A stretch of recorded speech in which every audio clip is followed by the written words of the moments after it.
தென்னாட்டுடைய சிவனை போற்றி, என் நாட்டவருக்கும் இறைவா போற்றி. சிவனே துணை சேனல் நேயர்கள் அனைவருக்கும்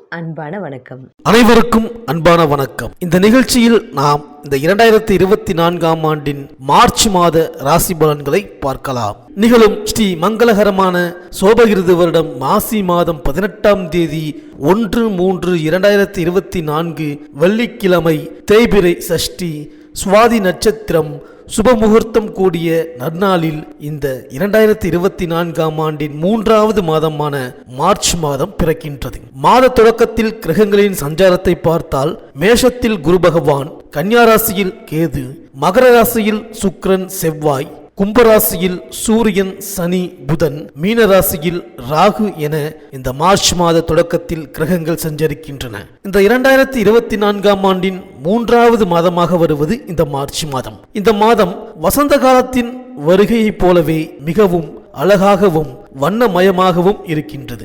இந்த மார்ச் மாதத்திலிருந்து குளிர்காலம் குறையும், கோடை காலம் ஆரம்பமாகும். சூரியன் கும்பம் மற்றும் மீனராசியில் இந்த மாதம் பயணம் செய்வார். மேலும் கும்பராசியில் ஆட்சி பலம் பெற்றுள்ள சனி பகவானுடன் சூரியன் மற்றும் புதன் பகவான் இணைந்து பயணம் செய்வார்கள். மேலும் மகர ராசியில் செவ்வாய் உச்சமடைந்து பயணிக்கின்றார். மேலும் இந்த மார்ச் மாதம் கிரகங்களின் மாற்றத்தை பார்த்தால், மார்ச் 2ஆம் தேதி புதன் மீனராசிக்கு பெயர்ச்சி ஆகின்றார்.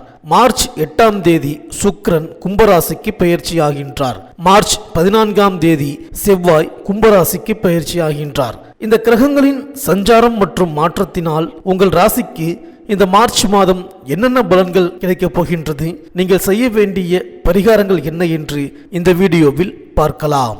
புத பகவானை ராசிநாதனாக கொண்ட கன்னியா ராசி அன்பர்களே, உங்கள் ராசிக்கு அதிபதி புதன். அதோடு புதன் உங்கள் ராசியில்தான் உச்சம் பெறுகின்றார். புதனை ஆட்சி நாயகனாக கொண்ட நீங்கள் கல்வி கேள்விகளில் சிறந்து விளங்குவீர்கள். உங்கள் ஜாதக கட்டத்தில் புதன் நல்ல நிலையில் இருந்தால் கல்வி மூலம் உயர் பதவியை அடைவீர்கள்.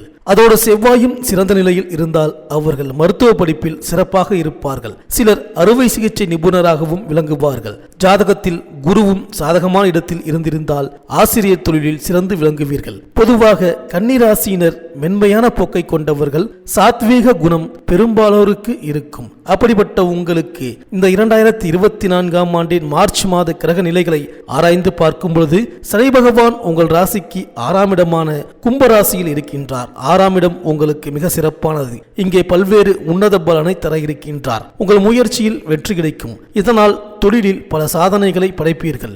வருமானம் அதிகரிக்கும். கடந்த காலத்தில் எதிரிகள், போட்டியாளர்கள் மூலம் தொந்தரவுகளும் தடைகளும் ஏற்பட்டு இருக்கலாம். ஆனால் அவையெல்லாம் இனி நடக்காது.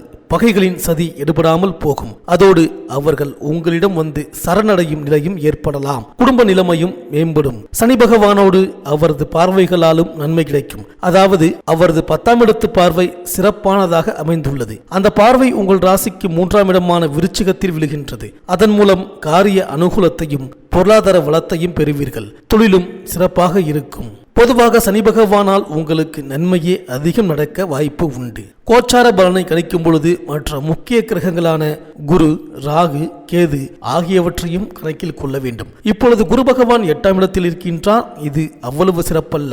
8ஆம் இடத்தில் இருக்கும் குரு பகவான் பொதுவாக மனவேதனையையும் நிலையற்ற தன்மையையும் கொடுப்பார். பொருளாதார சரிவை ஏற்படுத்துவார். வீண் விரோதத்தை உருவாக்குவார். பல்வேறு தொல்லைகளை கொடுப்பார். ஆனால் இதனை கண்டு நீங்கள் அஞ்ச வேண்டாம். குரு சாதகமற்ற நிலையில் இருந்தாலும் அவரது 7ஆம் இடத்து பார்வைக்கு தனி சக்தி உண்டு. அந்த பார்வை உங்களுக்கு சாதகமாக உள்ளது. குருவின் பார்வையால் கோடி நன்மைகளை அடையலாம். அந்த வகையில் உங்களுக்கு எந்த இடையூறுகள் வந்தாலும் அதை குருவின் பார்வை முறியடித்து வெற்றிக்கு வழிவகுக்கும். எனவே குரு சாதகமற்ற நிலையில் இருக்கின்றாரே என்று நீங்கள் கவலை கொள்ள வேண்டாம். மேலும் தற்போது ராகு பகவான் 7ஆம் இடமான மீனத்தில் இருக்கின்றார். இது சிறப்பான இடம் என்று சொல்ல முடியாது. இங்கு அவரால் இட பெயர்ச்சியையும் அவப்பெயரையும் சந்திக்க நேரலாம். சிலர் கெட்டவர்களோடு சேரும் சூழ்நிலை உருவாகும். யாரிடமும் கவனமாக பழக வேண்டும். மேலும் ராகுவுக்கு நேர் எதிரே பயணிக்கும் கிரகமான கேது தற்போது உங்கள் ராசியிலேயே இருக்கின்றார். இதுவும் சிறப்பான இடம் அல்ல.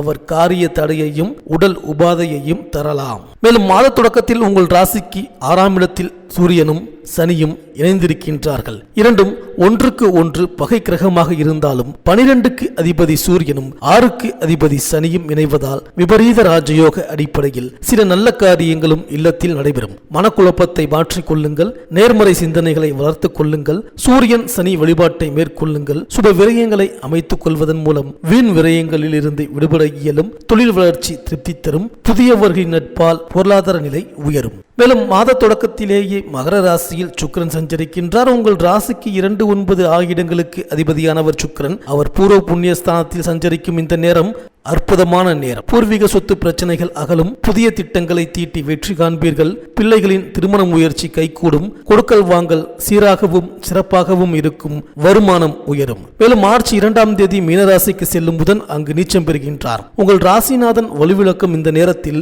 மிகுந்த கவனத்தோடு செயல்பட வேண்டும். உங்கள் ராசிநாதன் மட்டுமல்லாமல் தொழில்ஸ்தானத்திற்கும் அதிபதியானவர் அவர். எனவே தொழில் வளர்ச்சியிலும் குறுக்கீடுகள் ஏற்படலாம். யாரையும் நம்பி செயல்பட இயலாது. கொடுக்கல் வாங்கல்களில் ஒரு சிலருக்கு ஏமாற்றங்களை சந்திக்க நேரிடும். வியாபார போட்டிகள் அதிகரிக்கும். உத்தியோகத்தில் உள்ளவர்களுக்கு மேல் அதிகாரிகளின் ஆதரவு குறையும். நட்பு வட்டத்தில் கூட நிதானமாக பழகுவது நல்லது. இதுபோன்ற நேரங்களில் குலதெய்வ வழிபாடுகளும் இஷ்ட தெய்வ வழிபாடுகளும் கை கொடுக்கும். மேலும் மார்ச் 8ஆம் தேதி கும்பராசிக்கு சுக்கிரன் செல்கின்றார். உங்கள் ராசிக்கு 2, 9 ஆகிய இடங்களுக்கு அதிபதியானவர் சுக்கிரன். அவர் 6ஆம் இடத்தில் சஞ்சரிக்கும் இந்த நேரத்தில் தொழில் உத்தியோகத்தில் எதிர்பார்த்த மாற்றங்கள் கிடைக்கும். விலகி சென்ற நண்பர்கள் விரும்பி வந்து இணைவார்கள். உத்தியோகத்தில் கூடுதலாக உழைக்க வேண்டிய சூழ்நிலை உருவாகும். கடன் சுமை குறைவது போல் தோன்றினாலும் ஒரு கடனை அடைக்க மற்றொரு கடன் வாங்கும் சூழ்நிலை ஏற்படலாம். உத்தியோகத்தில் கடந்த காலத்தை விட வேலைபளு அதிகரிக்கும். அலைச்சல் இருக்கும். மேல் அதிகாரிகளிடம் அனுசரித்து போகவும் இடமாற்றம் ஏற்படலாம்.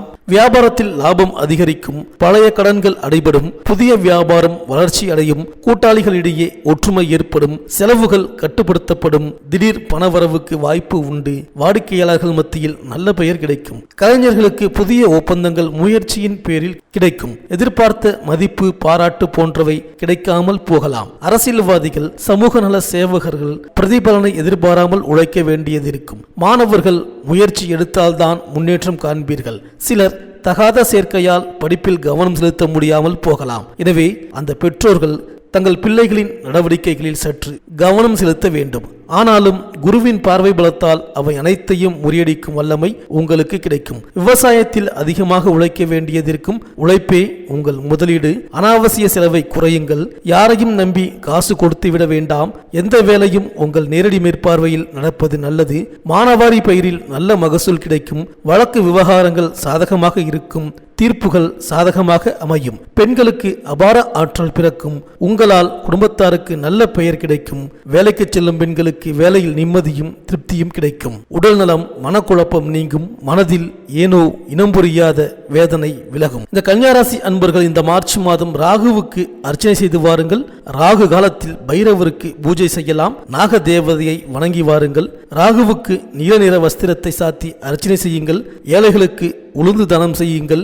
குரு பகவானுக்கு அர்ச்சனை செய்யுங்கள். சிவாலயம் சென்று தட்சிணாமூர்த்தியை வணங்கி வாருங்கள். இந்த கன்னியாராசி அன்பர்களுக்கு இந்த மார்ச் மாதம் அனைத்தும் நன்மையே நடக்கும். இந்த வீடியோ உங்களுக்கு பிடிச்சிருந்தா லைக் பண்ணுங்க, உங்க நண்பர்களுக்கு ஷேர் பண்ணுங்க, மறக்காம சப்ஸ்கிரைப் பண்ணுங்க, பக்கத்தில் இருக்கிற பெல் ஐக்கானை கிளிக் பண்ணுங்க.